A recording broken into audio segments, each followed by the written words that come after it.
Yeah, we are live. It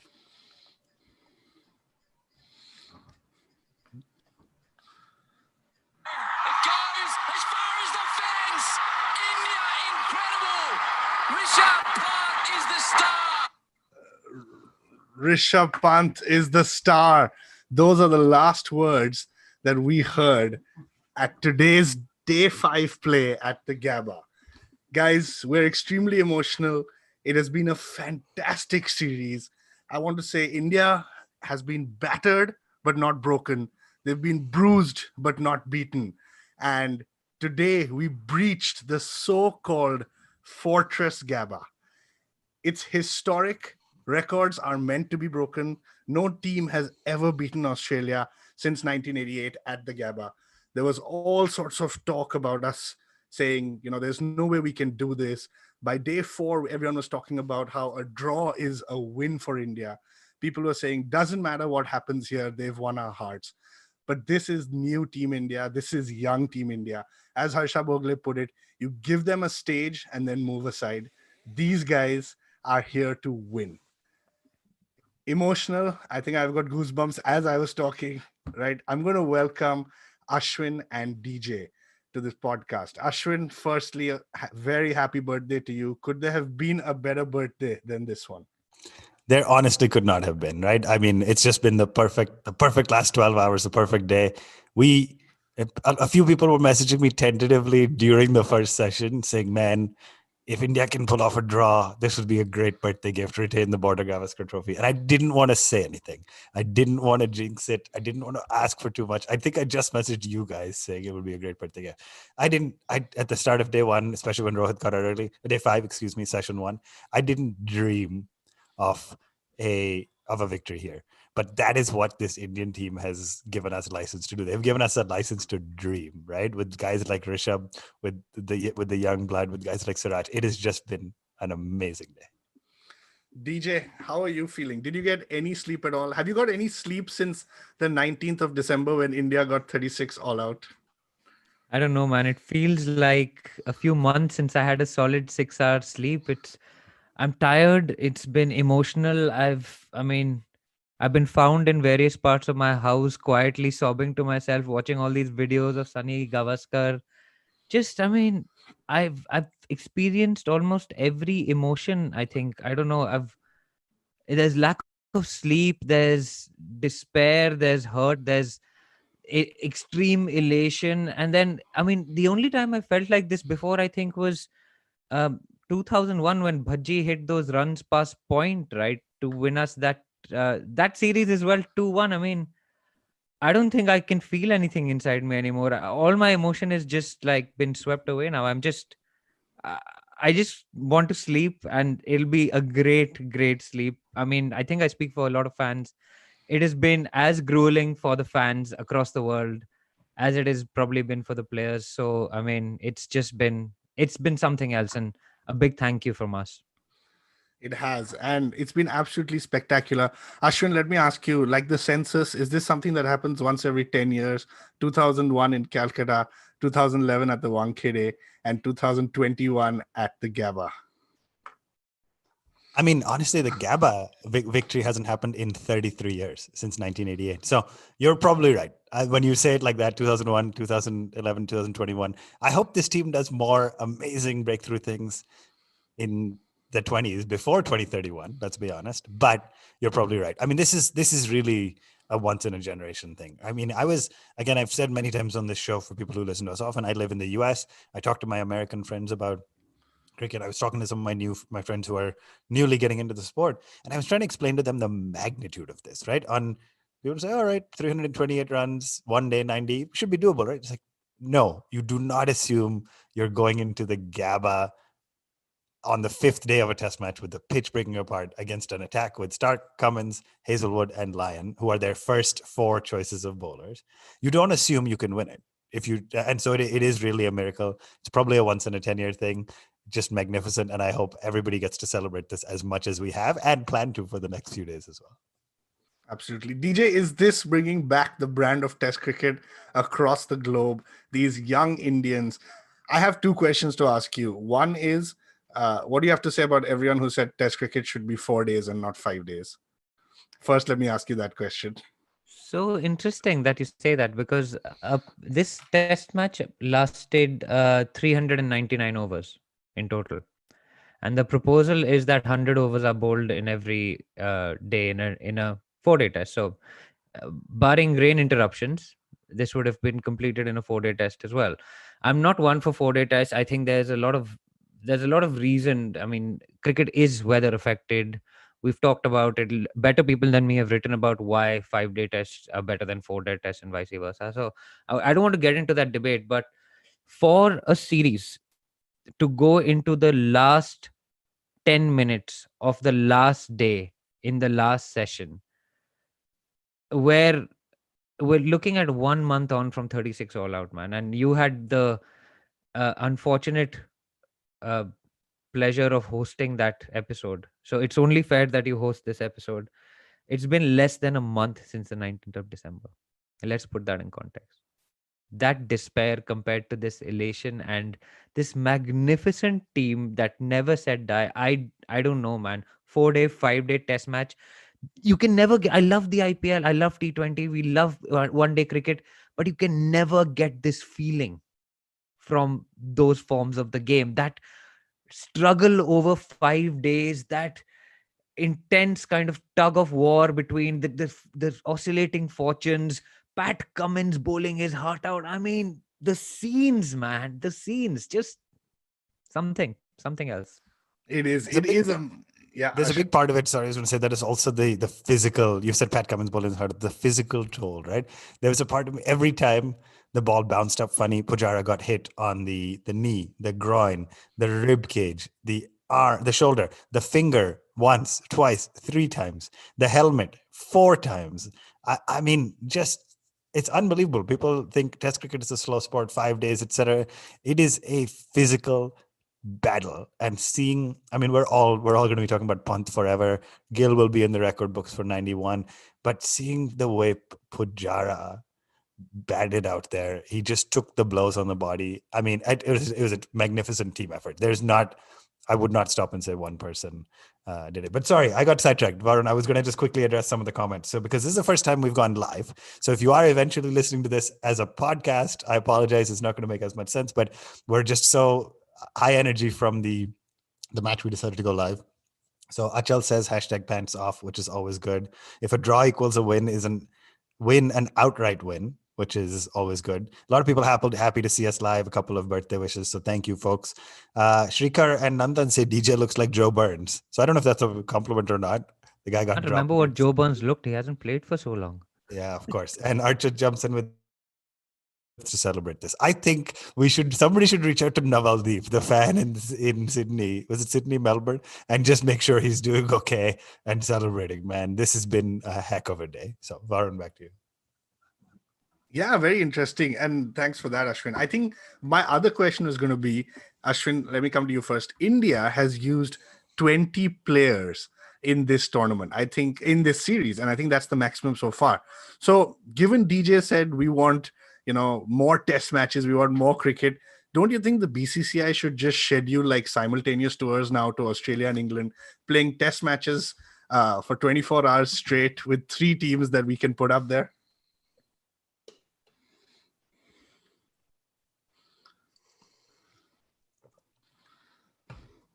Okay, seem to have lost Ashwin. DJ, do you want to take that question?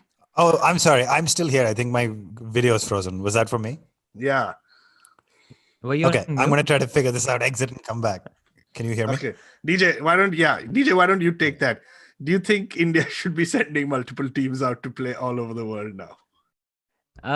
The question is, if you send them to England, do England have 3 teams that are good enough to play us, really? I mean, no, but all of these teams point, just need one. They just need to play India A, B, or C. We get cricket 24 hours a day. Yeah, I know, but it's a fair point. I know we've said a lot about this.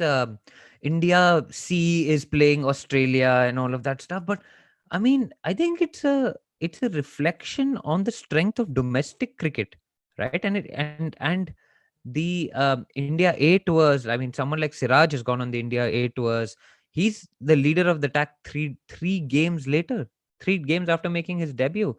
So it's a test of our bench strength that has really been passed. I mean, I know, you remember the Canteen 11 comment that was made last time around? I That's the genuinely only think our reason. Canteen 11 would beat Australia right now. This is the reason people were asking, by the way, on our Discord server, which is fantastic. If you're not on it, you should join it. People were asking, why do you hate Kerry O'Keefe so much? And aside from all the laughing and shortening, it's the Canteen comment that has stayed with me, and I think will just annoy me forever. And this was when he said that the Canteen 11, you can average 50 if you're batting against the Canteen 11, right? But the Canteen 11 has some pretty decent bowlers, as Australia found out. 20 wickets at the Gabba, man. Insane. 20 wickets at the Gabba after being, sorry, Varun, I'm going to keep jumping it. I'm just too excited. But before the Gabba, they had a combined total. India's bowlers had a combined total of 13 wickets. Australia's bowlers had a combined total of 1,046 wickets. I mean, this is not even a level playing field. 1,046 to 13. And India managed to take 20 wickets. Australia took what, 15? Yeah, 15. That's really something. So anyway. Yeah, you're talking about the bowlers, guys. I think it's very important to mention the 5 bowlers who played, and we're going to get into it. But I just want to read out a little bit of stuff about these 5 that I saw on Twitter. Natarajan, apparently, when he was younger, had to think 100 times before investing in a new pair of shoes. His wife gave birth to their son while Natarajan was playing the IPL in UAE. He's gone straight into Australia to buy a bubble, and he has not seen his child yet. Shardul Thakur battled obesity for Mumbai, and it's amazing. Sachin Tendulkar advised him to lose weight to become a great, to have a great cricketing career ahead of him. Mohammad Siraj battled everything. His father passed away. His father was a rickshaw driver. He passed away. He still continued his national duty. He faced racism at the SCG. He came out a hero. He was the hero we all needed to battle these kind of issues in cricket. Washington Sundar, his father is basically your typical middle-class father who, when you get 98 marks, you ask what happened to the other 2. His father would be proud. His sister has been part of the journey with him. Navdeep Saini, right? He, again, from very humble backgrounds, groin injury in the middle of the game. These 5 guys, Ashwin, you mentioned, had, I think, a total of 4 test matches between them, while Australia had over 1,000 wickets. DJ, what did India think while they picked these 5 bowlers? Unbelievable, right? It's actually 3 test matches and 10 balls, I think, that Shardul Thakur played on his debut. So it was effectively his debut game as well, almost. I mean, he didn't make his debut, so to speak, at the Gabba, but I think he was injured against South Africa or the West Indies. I can't remember, but I remember him going off in the second over of the game. Lots of debate, right? I mean, lots of debate. In hindsight, it's all worked out. But when this happened, initially, we were like, where is Kuldeep? He was in the original squad. Okay, you mentioned that these guys haven't got much experience. They were only in Australia as net bowlers. Natarajan stayed back to bowl in the nets. He wanted to. I think the Indian team wanted to get the left arm angle because Stark would be bowling. So he stayed back. He was there for the ODI and the T20 leg of the game. He made his debut in all 3 formats on the same tour. Insane. Washington Sundar similarly bowling in the nets, probably to simulate what Nathan Lyon did. He was part of the T20 leg. And I mean, Kuldeep, you have to feel for that guy as well. Last time he was on Australian shores, he was in the original squad. He would have expected a game. I mean, almost everyone else has got a game, right? You've got Washington and Natarajan and Shardul and all these guys coming in from outside the original squad and getting a game. So I really did feel for Kuldeep. There was a point at which Ravi Shastri had come out and said, he's our number 1 overseas spinner. We are going to back him. But he seems to just fallen out of favor. So that's probably something to look at. But in hindsight, oh my God, that first day, okay, we ended at 270 for 5. But in our heads, we'd all kind of said, this is a 600 score by Australia. Again, they won the toss. I don't think we won a single toss this series. Have we? No, I I think We've don't lost think 4 so. tosses and won the series. That is We've lost another 4 tosses and we've lost 8 of our starting 11 and we won the series. absolutely mad. But I mean, the selections, they picked those 4 bowlers. They went for the extra batting of Shardul and Washington. Washington was probably a good swap for Jadeja, to be fair. But Shardul was an interesting pick for me. Obviously justified his pick in hindsight. Hindsight 2020. Well done to him, and I'm sure we'll talk more about it. Yeah, and I mean, I think it was, look, in DJ said it right. In hindsight, it's easy to say, but I think the team selection was absolutely brilliant. You know, you've had injuries to the bowlers. You can't go in with four new bowlers. You have to go in with five. And Ashwin, that's exactly what happened, right? Saini got a groin injury and had to go off. He was going for scans, but because the team was very clear in what the selection they was and what they needed, India carried on fine. Absolutely. And I think we learned, right? Shami got injured mid-game. Umesh got injured mid-game. And so I think you're not going to risk having... We've talked about this for months on this show. If you had one of the top-order batsmen who could bowl a little bit, maybe different. By the way, Australia had that in Labuschagne, and I think, and obviously Smith can turn his role to some run, and they didn't use them at all. Labuschagne bowled one over here or there just to switch ends and things. But they knew they needed five bowlers. Ultimately, the difference maker was having a young, fit cricketer like Washington Sundar, who could bowl a full quota of overs from one end and bat at 7. And that is the role Jadeja has been playing for us. Just bringing him in to bat at 7. I mean, his batting with Shardul, of course, who batted 8, but his batting ended up being part of the game changer. So very smart call. Obviously, easy to say that in hindsight, but to play 5 bowlers, you had to back your strengths. And, you know, the bowlers came good, the batsmen came good, and it's an exciting day. Absolutely. So, like DJ mentioned, at the end of day one, we were 274 for 5. Australia got a total of 369, which I think, like the Sydney game, India did well to pull them back, because at a stage they were looking like they were going for many more. You know, the openers again for Australia, they need to do a lot of thinking as to what's happening here. They've changed, I think, 4 or 5 openers through this series. Warner just not able to get off to a start in the first innings. Labuschagne and Smith, guys, honestly, I was really worried about these two. Like, they got a little bit of batting time and batting practice together in Sydney. I thought that, you know, this is the kind of first day pitch where you could see hundreds from both of them. And DJ, just commenting on the catches, Rahane is not one to put it down, but he did drop Labuschagne, and I know all of us went up in anguish at that point. Yeah, man, that would have been 94 for 4 with that bowling attack. I mean, Shardul picked up a nice freebie on leg stump. I mean, that was a junk wicket if I ever saw one. Leg stump half volley, which Marcus Harris flicked to square leg Washington Sundar picking up the catch. But that drop cost us. And Manas Labuschagne, we've dropped him. I can't even remember how many times this series. We dropped him, I think, 4 times in Adelaide in the first. And he made us pay. He got 100. He loves batting at the Gabba. I mean, 274, not the worst in the world. Got Smith, who seemed to just kind of, again, have another brain fade and hit a flick shot to short cover. But catching, good. Other than the Rahane drop, Rohit Sharma, brilliant in the slips. I think picked up 6 catches. Great addition to the slips, man, when we're back to full strength. But yeah, not the worst performance on day one, and 369 again kept us in the game. 450, 500, it's a different game altogether, right? Yeah, I think once you get a 450, 500, you're if India had allowed that score, which would have been possible, I think you would have never been able to fight back in this game. I mean, I know the Indian team can fight through anything, but I think if you got through a 500, we would have, I mean, at best been playing for a draw. But the Australian tail or middle order kind of wagged a little bit. Ashwin, talk us through a little bit on Matthew Wade. Do you think his time is up now? He's been given enough chances and gotten out stupidly. I mean, he's like the clown of Australian cricket. Cameron Green, looking solid as a batsman, but bowled over 260 balls. Some ridiculous stat like that without a wicket. And Tim Payne. Let's just talk through that middle order a little bit.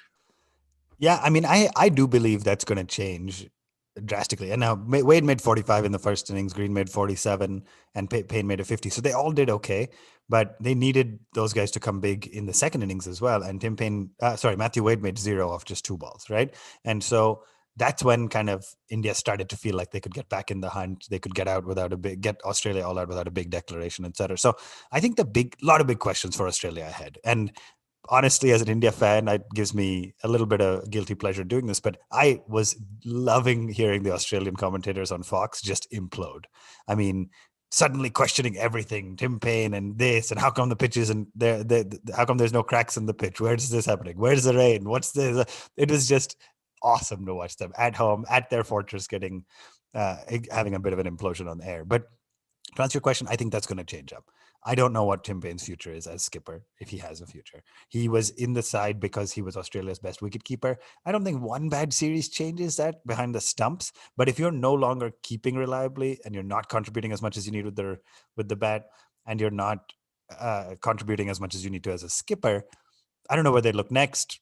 Do they give Steve Smith an opening in the door to come back as leader, etc.? Because technically he now can.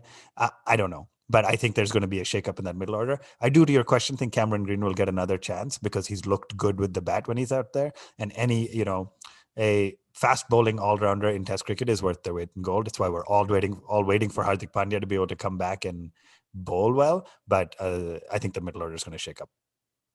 So two things. I think Tim Payne doesn't need a babysitter anymore because he might be sitting at home. So poor Ashwin may be waiting a long time for him to visit India. The second thing is Cameron Green. He hasn't taken a wicket, but the other guy, I mean, isn't Pankaj Singh's record in danger? I think Pankaj Singh took a wicket after 416 balls in Test cricket. So for this all-rounder not to take a wicket in 4 games and not even to take a tail-end wicket, man, it's just like, okay, because I think he injured himself a couple of seasons ago and scored a lot of runs with the bat. But they were like, he's a better bowler than he's a batsman and stuff. So he looks like a super prospect, by the way. And those shots that he was unleashing, there's some IPL potential there. But he needs to take some wickets to justify his place in the. But I want to say, I think Tim Payne's a little bit to blame there too, right? Part of why he didn't take tail enders or didn't get wickets is because he was only given the ball when the strike bowlers weren't able to get anything. And that's the wrong time to bring in your all-rounder, right? You got to bring them in when you think they have a chance of striking. When you've got 2 set batsmen and Stark and Cummins and Hazelwood weren't able to get him out, then throw the ball to Green and hope it works. For a new guy in Test cricket, you got to give him a little bit more. But yeah, so we've also said that, I mean, is Tim Payne a good Test captain? That's the real question. He hadn't had a great. He was only with the in the team and skipper because he was a good bloke. And I think we learned. And his shirt was really well pressed, and like his sleeves were really well turned up and stuff, and his collar was nicely starched. I think we learned in Sydney that he's not actually a good bloke. He knows how to put it on for the cameras. But Varun, sorry, I'll throw it back to you and end with this. I think the cricketing gods have a way of inflicting, karmic justice, if you will, because he literally stood behind the stumps and told Ashwin, I can't wait to get you guys to the Gabba. And only when he said that, Team India was like, bring it on. We're going to show up to the Gabba and we're going to win the series from you outright there. No draw, no 1-1 to retain the trophy, outright, undisputed. Just bring it. Yeah, absolutely. I mean, that's the kind of stuff that, if you told a Rahul Dravid and a VVS Lakshman that, they would just turn the other way and continue to drive you through the covers. You tell that to this young India, and then they go back to their hotel room, get on Instagram and Twitter and see videos and articles and thousands of comments like saying, see you at the Gabba. I mean, it's got to spur you on, right? The adrenaline rush, you're going to be like, I need to prove this guy wrong. And yeah, it's been fantastic. Did you see Ashwin's wife's tweet? Yes, that was great. Greatest tweet. She's come out as been the revelation on Twitter. Yeah, she's been outstanding on Twitter. She was great. Like, see you at the Gabba, mate. That was fantastic. Right. So let's move on. So in that first innings for Australia, we had the 2 debutants, Natarajan and Sundar, pick up 3 wickets each, and Thakur also, to be honest, 3 wickets apiece for all 3 of them. Something I personally did not expect. We come to India's batting. DJ, I have to come to you for this question. Sharma ji ke bete, or Rohit Sharma, he looked so good. When I define like something as or when I see Federer play tennis, I feel like this guy's not broken into a sweat and he's already reached the semifinals. Rohit Sharma, that's what he reminded me of. The Australians were not troubling him at all. He was middling everything. He changed his technique. He was getting the boundaries. His strike rate was decent. He was 44 of 74 balls. And suddenly, all of us thought, hey, this is game on. We've been expecting a big one from Rohit. There's been so much chat about his temperament. There's mixed views on this. I don't want to get into it, but DJ, I want you to give me your view. And I also want you to talk through what Rohit Sharma came out and said after that as well. So, I mean, I've always been a fan of Rohit opening the batting in Test cricket because it allows him to play with a clear mind. It doesn't affect the middle order as much in that if you're expecting a Vihari or somebody to shepherd the middle order and bat sensibly or chase a target or played according to a situation, Rohit does not seem to have the temperament to do that in Test cricket. Funnily enough, white ball cricket, amazing. Test cricket, something happens. He doesn't have that temperament. We saw it again in the second innings. But in that first innings, when he's in control, I don't mind it so much. I don't. Okay, he got out at a bad time, but it looked bad because he got out like 20 minutes before tea. But and then it rained, so he got out at 60 for two, and it was 62 for two at the end of day's play. But I mean, if it hadn't rained, they would have had another longer session, right? So I think it looked worse than it was. Rohit Sharma says that my job is to dominate the bowlers, and that's what he went out to do there. He was beaten in the flight. That is the honest truth. The shot was a little desperate. He was beaten by a lion in the flight. He hadn't got to the pitch of it. He went through with it in the hope that it was a mistake. It was an error, right? It was an error of judgment. Even the great batsmen do it. I don't mind Rohit Sharma doing that at a 60 for 1. What I don't want him to do that is at a, I don't know, 245 for 6, because that just, you end up in a collapse then, right? So I it was a mistake from him. Something he can try and eliminate, but I don't think it will, because he plays a high risk, high reward game. It looks easy on the eye, but when it doesn't come off, it looks bad. So it's the same issue that people like who else were we? Rohit Sharma is the prime example. Sanju Samson is another example. High risk, high reward, looks great when it comes off because it looks like they make batting look easy. But Ashwin, So do you think like when somebody like Rishabh Pant plays this kind of a shot, we do defend and we say, look, this is the way he plays. He's going to win some, he's going to lose some like this. But do you think it's acceptable for India's senior most batsman on this tour? I mean, I think you can draw. Maybe this match was a little unique, where with no Kohli, with some of the other guys like a Vihari, etc., missing, Rohit probably had a little bit more of a role to play as a senior most batsman, as vice captain, etc. But I think you actually, Varun, have articulated it so well for me, saying, look, how much room do you have in your side for these maverick test batsmen who hit big runs? And I know you're a huge fan of Sehwag, we all are. Can you just allow him to be that guy? We say with Pant, hey, as long as everybody else is doing well and consolidating, etc. That's why Pant and Pujara together, both in Sydney and in Brisbane, was magic, because they both just played their natural games. And so the question is there room in the side for a Rohit at the top and a Pant at 6, both to just get license and play their natural games, because that's where they'll do best? Or do you need Rohit to adapt in order to succeed? Now what's going to happen, we're going to go back to India, where his technique and his temperament tends to favor him more, and he's going to do better. But the question is largely around when we play in Australia, New Zealand, South Africa. And I actually don't mind Rohit actually playing like this, just because the moment he gets that little bit of hesitation, he gets that extra thought in his head. That's when he doesn't play well. And I think that's what happened to him in the second innings, when he was like, I just have to get through this 1 hour. I have to do this. I have to do it. When Rohit's batting well, he's just reacting. He's just pure reaction, and he's beautiful to watch.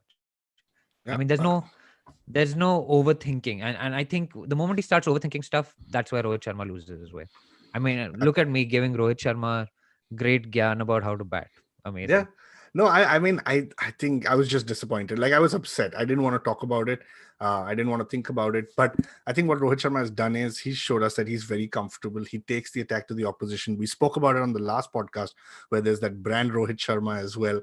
So, I mean, I think for me, Rohit Sharma and Shubman Gill are pretty much now the opening combination. Gill, we're going to talk to him about him in the second innings. Absolutely fantastic. We've said it many times. He looks like he belongs here. Played a little bit of a loose shot in the first innings. You had Pujara fighting as usual. Rahane fighting. DJ Rahane, careless shot after 2 edges already.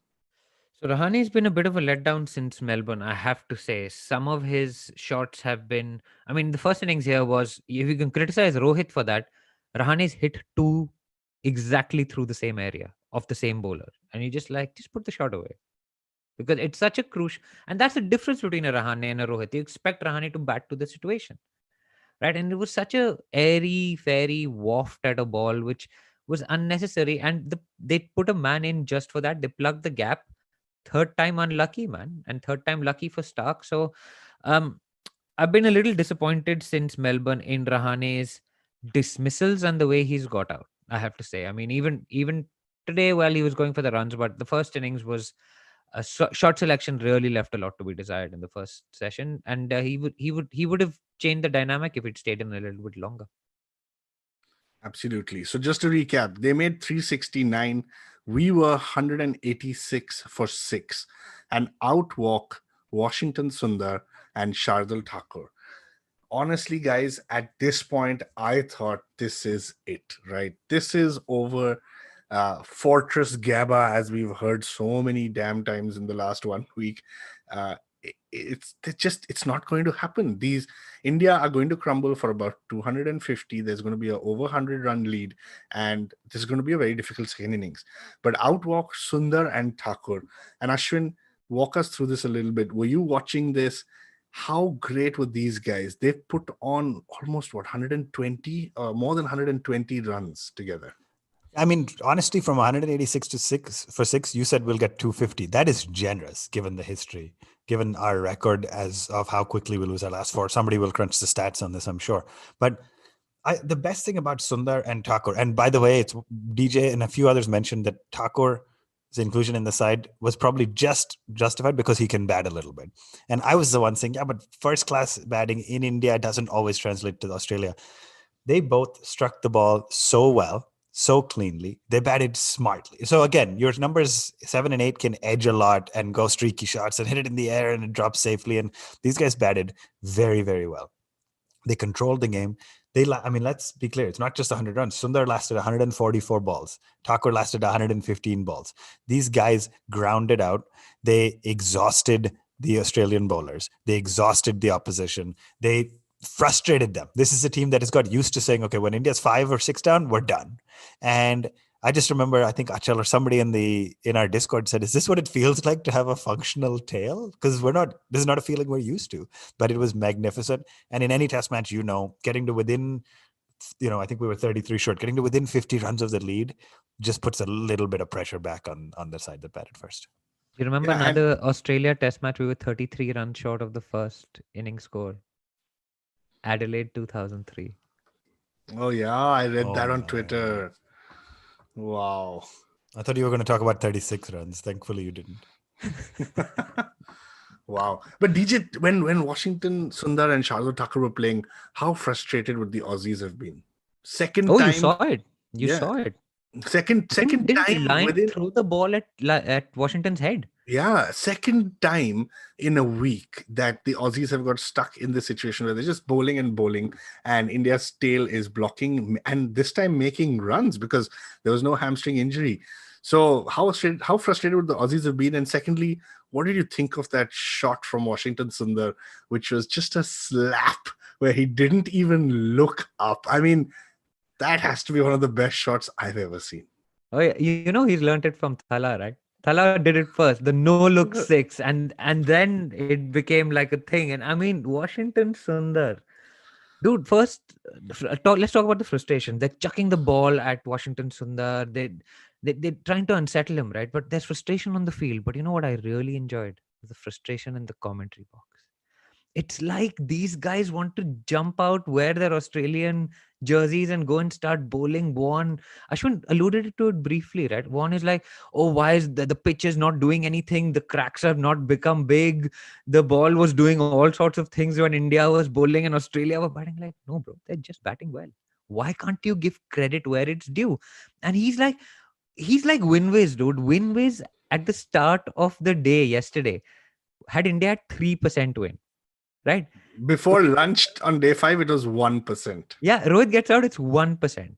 And one is like, Australia, I've got to do this, Australia. And he's just like, and you know what I hate about their commentary? Their commentary is, the worst thing about the commentary is, oh, if they get 2 wickets now, it'll be great if they've got 2 wickets from now. Or if they, like, these guys are talking about Australia declaring at 400, they're 80 for no loss. You're like, dude, what is wrong with you? Can you imagine sharing a dressing room with these morons? Yeah. You're just like, or standing in the slips with Shane Warne. when KP is batting at the Oval and saving the Ashes or something, and Vaughan has actually dropped a catch. Vaughan is like, do this, do that, bowl shot, bowl Yorkers, bowl into the rough, bowl around the wicket. He's just like, calm down. Yeah, like I'm upset with the field placements. The captaincy is not good. Yeah. Like, take it Can you easy. imagine playing with these crazy people? Insane. I mean, like, I've had a bee in my bonnet about this because it happens in the middle of the night for me, right? I can't deal with it. Anyway, frustration boiling over, of course, but the no look six, that was just dismissive, dude. That was Yeah. dismissive from Washi. And then the six in the second innings, which we'll talk about as well. The fastest bowler in the world just casually I'm- hit him for six on debut. I'm stating the obvious. No look six by a 21-year-old playing his first test match who got flown to Australia as a net bowler. It's just unreal. You can't how you can't write this stuff. It was magnificent. I mean, the confidence. I think it's the confidence and the self-belief, right? We're jumping the gun a little bit, but Shubman Gill, Rishabh Pant, Thakur, Washington Sundar. I mean, DJ, your memory is the best on this podcast. What do you think our 90s and early 2000 Indian batsmen and cricketers are thinking when they saw this? We've been getting out so cheaply. The tail gets out. There's no self-belief. I mean, half the time in the 90s and early 2000s, we weren't even talking about playing for a draw. It was like, how much are we going to lose by? So is this just new India? Like, everyone has this self-belief. This is like watching, the Azhar and Sachin partnership at Cape Town, but just for an entire match or an entire series this time, where it comes from nowhere and just blows you away. I mean, the belief in this team, it's insane. I mean, I'm actually tired today. I can't find the energy to do the podcast just because I've been emotionally drained over the last 1 month, just reading about this team, just not. I mean, we have followed this team for a month or so, right? These guys have actually been in a bio bubble away from their families. We've talked about all the other troubles that have gone on. And yet yesterday, where it could have been easy to mentally be on that flight, right? They come out with the belief that they are going to win this game. And it just blows my mind. I mean, you want to talk about the 90s commentators, 90s players, they're commentators now. Look at what Sanju Manju is doing, right? Look at what Akash Chopra is doing. They can't believe what is happening. They can't believe it. And you have to give credit where it's due. And I know Shastri gets a lot of flack on it, and we don't talk about this. Shastri and Kohli have instilled that belief into this team. Shastri, you call him a drunkard. There are those memes of him drinking beer, blah, blah, blah. This guy was champion of champions, boss. He's also the one who picked, I think, Narendra Hirwani in his test match when he took 16 wickets against, I can't remember who he took it against, but Shastri in his only match as captain picked this guy to make a debut, and he took 16 wickets on debut. A leg spinner, Narendra Hirwani. Didn't do anything else, but Shastri has a cricketing brain. So all the shit the Indian fans gave him, all the shit we gave him, we have to give him credit where it is due. We have to give him credit. We were joking earlier in the day saying, Pant and Mayank should be running doubles. They should be going for the double, and that Shastri is also going for his double peg. That was great. But Ashwin, agree with DJ. I think we give Shastri way too much flack. I think we got to give him credit here. Yeah, totally agree. Nothing to add on Shastri. I do want to, we got a lot of great guys in the chat, so I want to address a couple of things. Some of them were about Rohit and Green, which we've already covered. So thank you all for joining us live as we do this for the first time in a while. The one question that's come up a few times, Srinivas said it and a couple of others have said, is also about Kohli.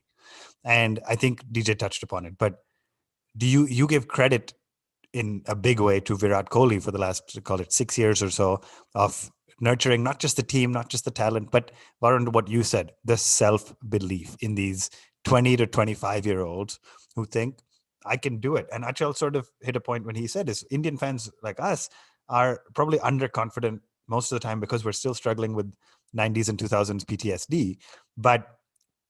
And if Aussies were chasing today, their fans would have backed them to the end, even though it was unrealistic, where all of us were saying, just don't lose, maybe push for a draw.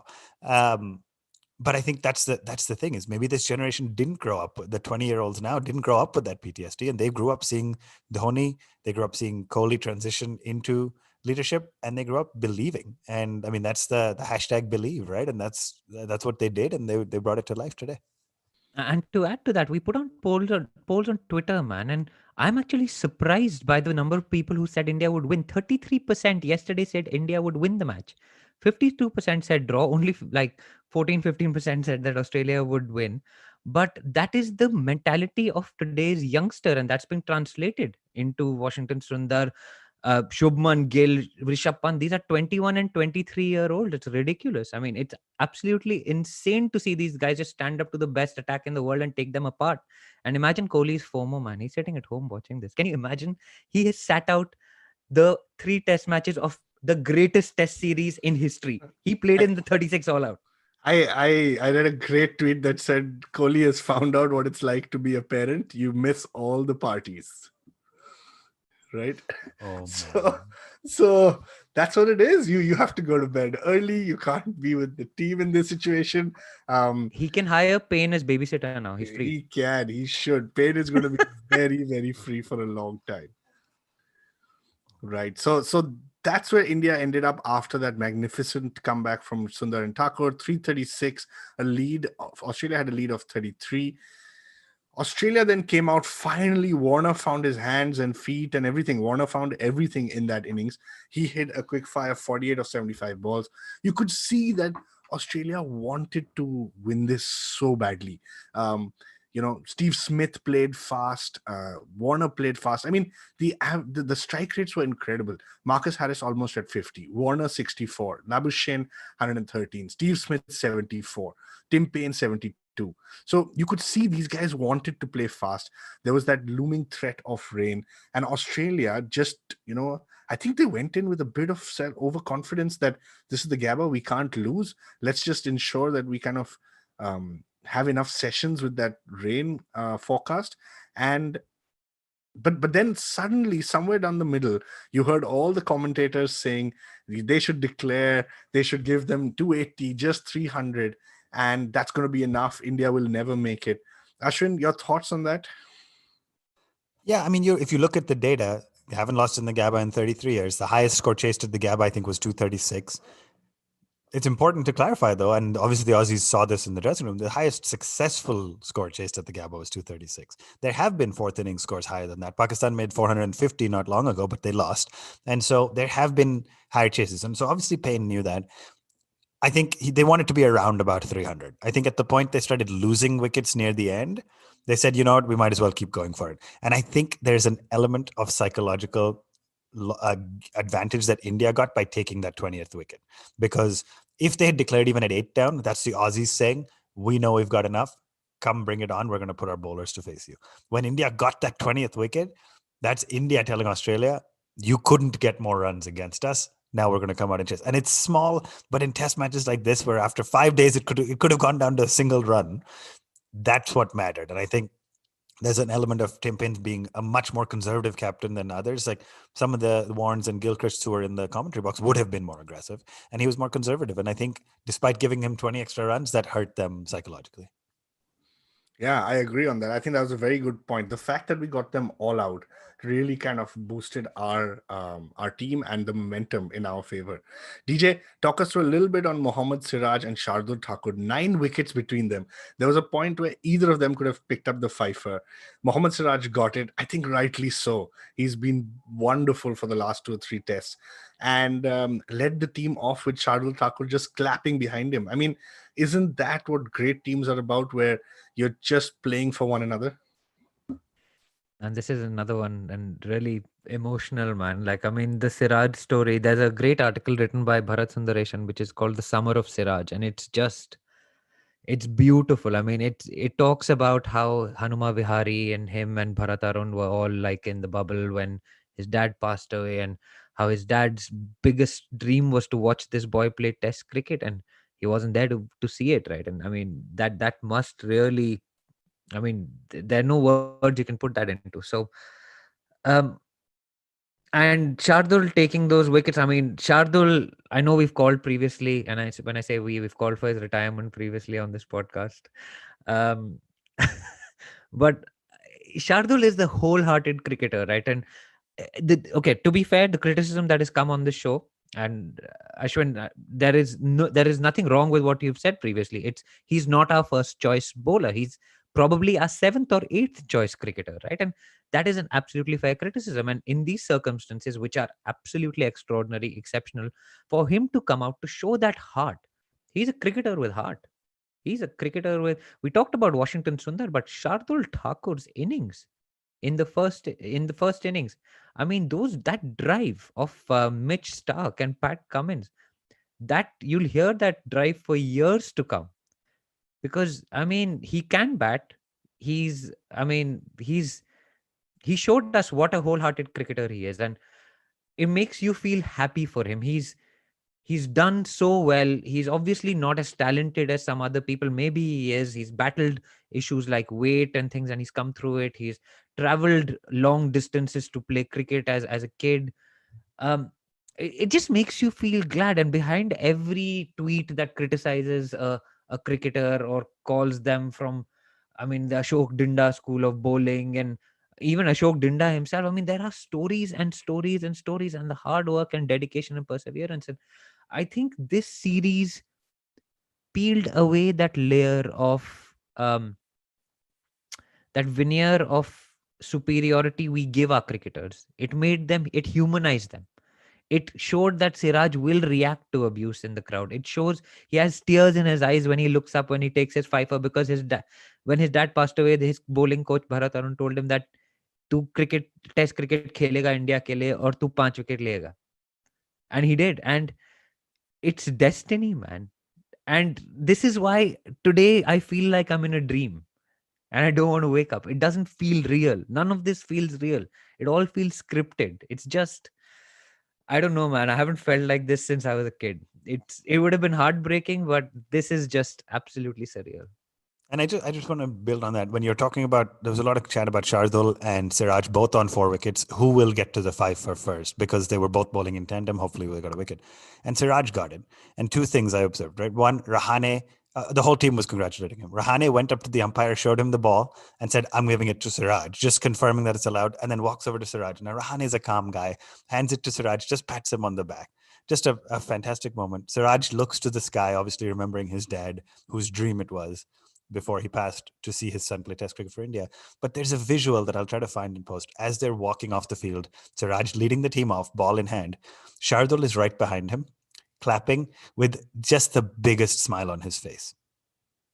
That is what this team is made of. And I'm joking up as I say it, but you see Bumrah on the boundary, injured, not playing, on the boundary every time between overs, talking to the other quicks, giving them advice, giving them coaching. Shardul could have had his maiden 5-4. He said, I've got 7 wickets in the match and I got a half century, but I'm going to celebrate Siraj. He was right behind Siraj, clapping for him, just the biggest, what looked like a genuine smile on the face. And that's what makes this team such amazing people and cricketers.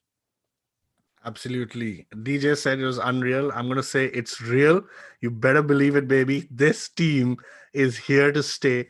This team is going to make us proud over the next so many years. We come to day 5. One word. DJ, play for the win or pay for the draw? At the start of day 5. Brisbane weather. I even had the official website, man. Brisbane weather was supposed to come and rescue us. Where was it? There was a little bit of rain just when I think Mayank got out, right? Or yeah, it was, but there was no rain, bright sunshine. And I mean, this is part of the problem. This is why I haven't slept. I actually thought I'm going to watch the first session. It's going to pour down in the next 2 sessions and I'm going to be really fresh for work today. Clearly that hasn't happened, but no, but yeah, so would at start of day 5, you're the Indian captain or the Indian team, what do you tell them? Play for the draw? Because if I'm the captain of the team, then I have to tell them, see where you are at. No, fair. Team. That of course. But I'm just saying that, okay, collective because mindset. Because you can lose the game in the first session. You won't win the game in the first session by going after the bowler. So see where you are at team. Yeah. Ashwin, play for the win, play for the draw? I'm honestly probably play for the draw. It was play for don't lose, which is play for the draw essentially. And eventually, if we can accelerate, we will. So I think they scripted it out to perfection. They knew they had the lower order who could bat faster, etc. So I think probably start the day playing for the draw. Yeah, I think same here. I think a lot of people said that as well. A draw is equal to a win for India in this situation. You retain the Border Gavaskar Trophy. You save those points that are needed for the World Test Championship.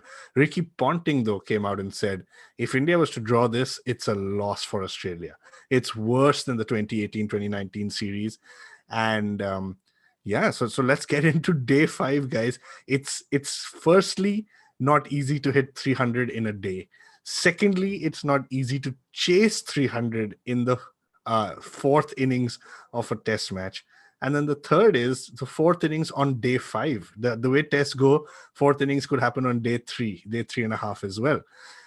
So out come India's opening batsman. We mentioned Rohit in the second innings. He probably had too much going on in his mind on what he needs to do. There was a lot of pressure.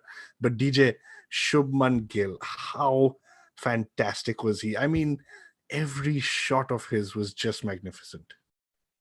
Yeah, he just, I was telling you guys during even before this innings, I was just like, every time Shubman Gill touches the ball, I feel like cricket has won. He just looks like a cricketer from head to toe, whether it's the floppy hat, the long sleeves, the red hanky, which apparently he keeps in for luck. So he scored runs with it many years ago, apparently karaoke for saying on the television. So, I mean, we've been looking in the wrong place for Sehwag.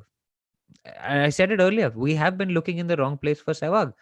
Shubman Gill, 91 on a day 5 track at the Gabba, Fortress Gabba. Let's talk about Fortress Gabba again. But with those cracks, the ball's keeping low, the world's best bowling attack bowling at you, you're in your third test match.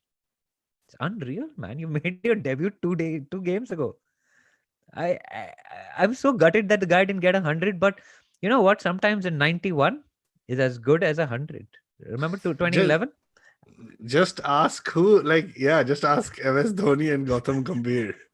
97 Exactly. and Pant got 91. 97 in the last game. Gambhir got 97 in the World Cup final. But sometimes a 91 is as good as 100. But that job was only half done. Sharma went early. Again, we've talked about that. But Gill, just class, man. Class written all over it. And looks temperamentally sound, can bat with a Pujara even when Pujara isn't taking the scoreboard over. Gill just made up the runs at his own end. Yeah, and I mean, what I loved about Gill is just that he looked in control majority of the time. Now, I don't have that control stat, but I would say that he was probably the most in control out of all the openers this series. So great for Indian cricket. We've seen the days of Murli Vijay and all of that, and they all fought hard, but nobody's looked as good as Gill in a long time. Ashwin, let's come to Pujara, right? Pujara, again, like you knew that today his job was going to be to hold up one end. He's the kind of guy who puts a price on his wicket, but today it felt like he was just willing to do anything it takes to not give his wicket away. He took 11 blows, 11 or 12, I think, on the body, on the helmet, on the elbow. He dropped his bat. He fell to the floor. He stood back up. He pointed his bat like a sword when the bowler starts to bowl, took guard, and just kept going. I mean, I'm almost out of words for somebody like Pujara and the knock he played today. I mean, again, I said this before, but if you think, oh, why didn't he strike faster or things like that, you don't understand the game well enough. You don't understand the role he's in the team to play. Yes, he's batted slower than other innings and stuff. He was 8 runs of 90 balls, I think, 89 balls or something, right? It takes unbelievable mental fortitude to do that. And by the way, I think we've all seen his mental fortitude before and we knew what he was capable of. He brought his physical strength and his fortitude today as well. These guys are bowling at 140 plus clicks an hour, and he's just constantly taking blows on the body. At one point, and he's from the maybe slightly old school way of thinking, which is like, don't show pain to the opposition because they're gonna pounce on it. And so he didn't show it. At one point, it hit his finger on the glove, and he jumped and he winced and he dropped his bat and went to the side. So just imagine, for a guy who's trained not to show pain, when he did show that he was hurting, how bad it must have been, right? At one point, they were showing the top-down camera of the physio examining his finger, and he bent it a little bit, and you're saying, okay, good, he can bend his finger. And he just went back and played. And I tweeted this because there's a story of Sachin's debut against Pakistan when Waqar Younis bowled a bouncer to him early on in his innings, and it hit his nose. And at the time, the grill, I don't know if he had a grill, maybe he was missing a grill on his helmet, hit his nose, bloody nose, broke his nose, I think. And the stretcher came out, and they were about to stretcher him off the field, and he got up and said, "Main khelega," which means I'll play. And he just batted on. And and he just batted on. And Pujara just showed that fight. He said, I'm here to see my team over the finish line. I don't want anybody else to do it. He made it to the second new ball when he got a Jaffa from Cummins. But it was magnificent seeing him take all those blows on the body. I hope he gets to go home, take an ice bath, sleep for 20 odd days till England comes around. But he has been a master this whole series, and Pujara is like gold dust for Indian Test cricket. He was unbelievable. And sorry, last technical thought. He tired out the bowlers, right? It's not that Pant and these guys just came and smacked some of the best bowlers in the world. He exhausted them physically, mentally. They had to give everything they could to him. And that's what enabled a Pant and a Sundar, etc., to hit well. So credit to everybody, but let's give Pujara his credit for the role he played on day 5. Just magnificent. And it took out one of the possible results, right? It made Australia's win less likely. It frustrated the bowlers. You saw Josh Hazlewood hitting him in the head, not even bothering to come up to inquire about him, saying, "Did you see that one?"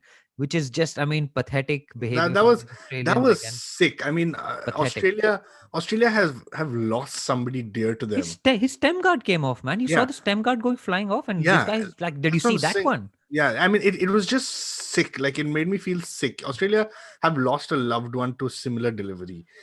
They went into mourning for a long time, and you're just such bastards that you forget everything.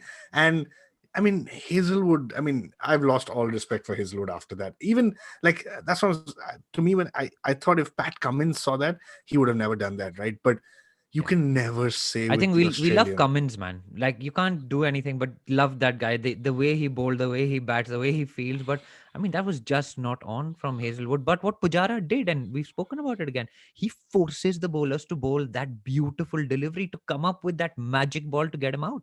And he's done that over and over. We say, why does he make them look better? No, he doesn't make them look better. Other batsmen would have gone like 200 balls ago. Pujara bats those 200 balls, takes those out of the game, and then goes to a Jaffa. So, I mean, that's the other value he adds. So, intent, keep it aside, man. Content. Yeah. And that's the great thing about this win for us, right? You've won it with 3 overs to spare. And the game is so beautiful that Pujara has played at a striker of 26, while Gill and Pant have played at close to 65, and they have won the game. So I thought it was beautiful. When Gill got out, Rahane walked in, and that to me was a little bit surprising, because I thought that India is in a commanding position. I thought you're going to send Pant or Mayank right now, try to get some more runs, but I think Captain Rahane just kind of came out with a positive mindset. He did strike it over 100, 110 almost. And I mean, he hit a 6, he hit a boundary, but he got out in a manner that I was kind of wincing when I saw that. I said, with Pujara at the other end holding things up, Rahane should have kept this going, because that experience of both these guys in the middle would have been invaluable for India. And remember, these are the only 2 guys in the entire team who have played all 4 test matches. So I was really upset when Rahane got out, but then that gave a chance for the team to promote Rishabh Pant up the order. Rishabh Pant, man, what do I say? I just feel so proud, because in today's day and age, you've got, it is this world of T20 cricket. It's this world of popcorn cricket. It's the world where on social media, when somebody drops a catch, you say, drop them from the team. When somebody hits a bad shot, you say, drop them for the team. And I have to say, I think 3 of us deserve some credit for backing our boy. We have backed him. We said that he's a match winner. We said that he's young. He does make mistakes. He's here to stay. And suddenly now everyone has woken up. Rishabh Pant needs to play every game. Rishabh Pant needs to be part of every test series. Doesn't matter if it's overseas, in India. I've had people come to me and say, Saha can be his wicket-keeping coach, but Rishabh Pant now has to play every game. Just 1.5, 2 tests ago, people were saying Rishabh Pant needs to be dropped. Pant is sort of like a 4th inning specialist to me. He's hit 97 and 89 within a week, both on day 5 fourth innings. He did something similar in the fourth innings in England, where I think he made 114 odd as well. That requires a different level of character, a different level of self-belief, confidence, taking the attack to the bowlers. Ashwin, Rishabh Pant, how good was he? And I have a lump in my throat as you were describing it, because exactly to your point, we on the show have backed him. And this is not to say, oh, I told you so, but it is just so rewarding to see a young, talented cricketer. And by the way, we've also flip-flopped on him, right? He does disappoint, but that's what he does. And I said this on the last show, next match he might fail, but that's okay, because where Pujara is in the role to play a specific in the team to play a specific role, Pant is also in the team to play a very specific role, and he has played that to perfection. So I don't want to get yet into the discussion on should he bat in the top three or should he become a specialist batter and drop down to keeper. I think he's doing a magnificent job. I think the one other observation I'll share is in the post-match conference, he almost seemed a little bit shy. He didn't know what to say. He was probably overwhelmed with emotion, like we all were when we hopped on a call at 1:30 in the morning my time, and we're just basically screaming in joy. But he was probably overwhelmed. But he was shy. He didn't, so it almost shows his on-field persona is a little different to his off-field persona, where he just finds a way to be chirping behind the wickets and chatting and being loud and come on, Ash, and hoy hoy. Singing Spider-Man, Tune churaya mera dil ka chain. I mean, how great was that, right? How great was that? And then with the bat just falling over and hitting magnificent shots that no 23-year-old has the right to hit against this bowling attack. And yet off the field, he's such a humble, shy guy who is just, thankful to be there. And it's just amazing. I have nothing else to say. It was just phenomenal. He batted well. He left the ball very smartly. He read when Lyon was spinning it away from him. He knew when to leave the ball to frustrate them. They tried to tempt him into hitting the big shot. He didn't fall for it all the time. He swung and missed a couple of times and got lucky, but fortune favors the brave. And today that brave soul was Rishabh Pant. And DJ Rishabh Pant just seemed to want all the strike, right? I know we spoke about it just before getting on the podcast, that it almost felt that he was playing a little bit carelessly, but I think he just wanted to win so bad. I think if somebody had come up to him in that last 1 hour of play while giving him a drink or new gloves or anything, and just said, coach and captain have said play for the draw, I think Rishabh Pant would have been shattered. I think he wouldn't have known how to do that. Rishabh Pant is the kind of guy who you've never heard the words play for a draw ever, right, in his life. And I think he would have probably disrespected that advice, because he would have said, I can do it. And what was great for me is seeing Mayank Agarwal come out against the new ball, still hitting some wonderful drives. Washington Sundar coming out, hitting a beautiful six, still taking it to the attack. At no point, once Pant, Agarwal and Sundar were batting, did you feel that they're not going for the win, right? Absolutely. And the beauty of that lineup is that because Pujara bats like that, Pant can bat like this. And because Pant bats like this, Pujara can bat like that. It's a yin and yang relationship, right? And that is the beauty of that lineup. And I mean, Pant went past 1,000 runs faster than any other wicketkeeper in the history of Indian cricket. Even MS Dhoni, who is an all-time great of Indian cricket, possibly world cricket. The declaration, we talked about the declaration, right? A little while ago, and the target Australia would set. 100%, that target was influenced by Rishabh Pant. We've talked, and on this show, I mean, we've been mocked for it. We've been mocked for calling him the Indian version of Adam Gilchrist. But this is what teams legislated for. If you're playing Australia, you have to think about Gilchrist coming in at number 6 and number 7, right? And that is what Rishabh Pant has given you. And he was falling over, he was coughing, he was running really slowly between the wickets. And I was like, why is he so slow? And you were like, don't criticize him. The adrenaline, I'm thinking about it now, and the adrenaline's come back on. I mean, it's literally, I couldn't go to sleep. I tried to go to sleep and I couldn't go to sleep because like my heart was still pumping after that win, and it meant so much to this guy. He needs to not just play test cricket, he needs to play every format of cricket for India. There is no doubt in my mind. He needs to bat higher up the order. He needs to bat at 3 possibly, or open the batting in T20 cricket. And I mean, give him a free rein and he will deliver. He's shown you what he's capable of. Set him free.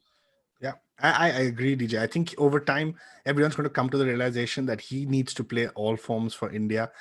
You mentioned he's an Adam Gilchrist. I think he's just on a league of his own. He's only 23. He's only going to get better. He just needs experience. He needs people to back him. And I really hope that everyone out there backs him, because sometimes you got to back the player. Sometimes you have to believe.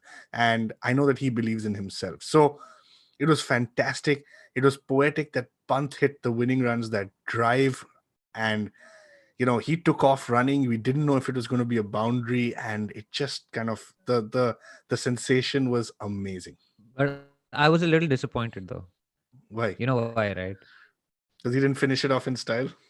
No, I wanted Shardul Thakur to hit Yeah. the winning runs in a in a series victory on Ashwin's birthday. That would have been too poetic. I mean, we talked about it yesterday, right? How good would that be? And Shardul fell just short. When Washington got out, I was like, this is destined to happen Yeah, on Ashwin's birthday. And Unbelievable.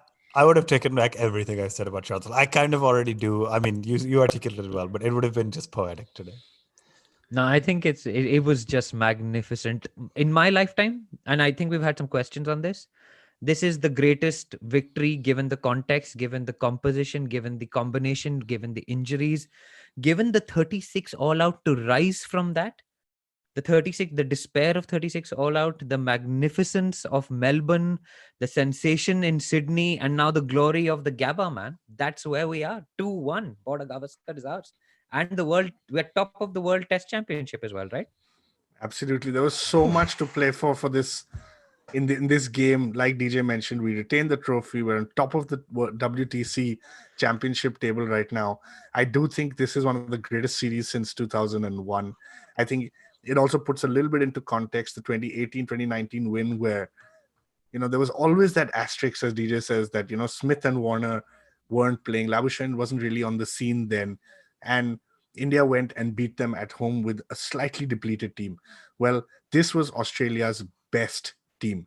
This was the best 11 they could put up there, and India, who played probably their B or C team, for them to beat them is just phenomenal. I mean, think about it, guys. Your Sundars and Thakurs may not even play the next test for India.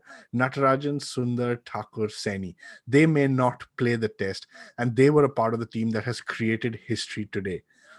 We have spoken a little bit about Kohli missing out, but Kohli having built this team. Shastri said it at the end of the day.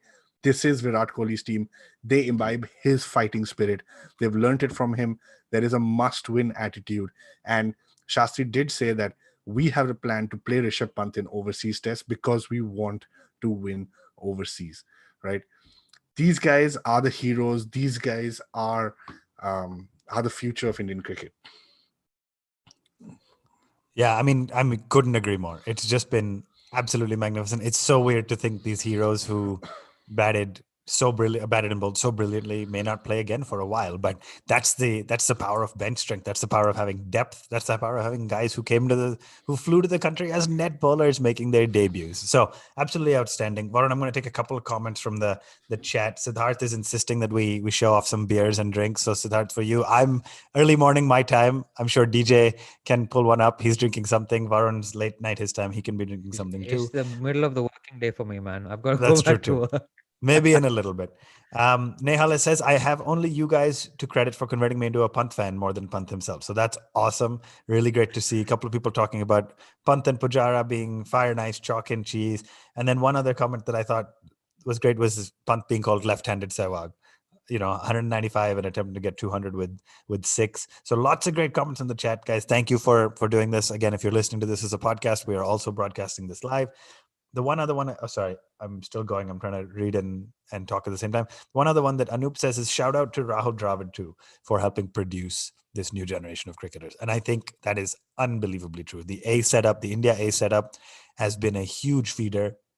It's been magnificent, and full credit to Dravid, master batsman, master cricketer, the wall 1.0, if you want to call Pujara 2.0, but really invested in the young generation of talent, and it's starting to pay dividends.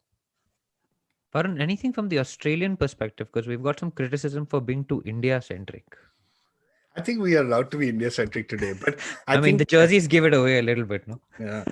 I think I think Australia have a lot of thinking work to do. Like to be beaten at home twice in a row by a team, especially by this team where I think 8 out of 11 players who would have been playing in India's first test lineup were not playing. So Australia have a lot of work to do. I think Lyon was a little bit off color. Stark was a little bit off color. They've been persisting with these guys. They're fantastic bowlers, no doubt.